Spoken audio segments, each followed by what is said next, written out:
মাতৃভক্তি অটুট যত সেই ছেলে হয় কৃতিদাতে, মায়ের ভক্তি পিতায় টান সেই ছেলে হয় সাম্যমান।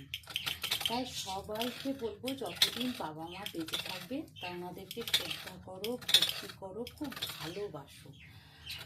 আর ওনাদের যে তোমাদেরকে যে ভালোবাসে ওনাদের ওটা ভালোবাসাটা হচ্ছে নিঃস্বার্থ ভালোবাসা। অন্যান্য যতই বন্ধুবান্ধব ভালোবাসো, কিন্তু বাবা মার ভালোবাসা নিঃস্বার্থ।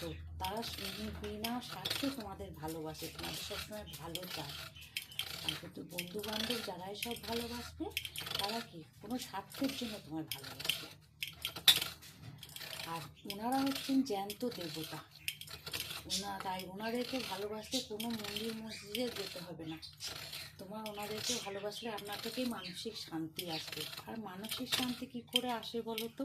তোমার যখন সুখ সমৃদ্ধি সমস্ত কিছুটাই ব্যালেন্স থাকবে, সমস্ত কিছুটাই ঠিকঠাক থাকবে, তখনই তোমার মানসিক শান্তি আসবে।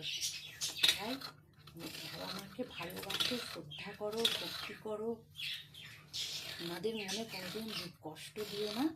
তাহলেই দেখবে তোমরা ভালো থাকবে, মানসিক শান্তি পাবে। সবাই খুব ভালো থেকো, সুস্থ থেকো।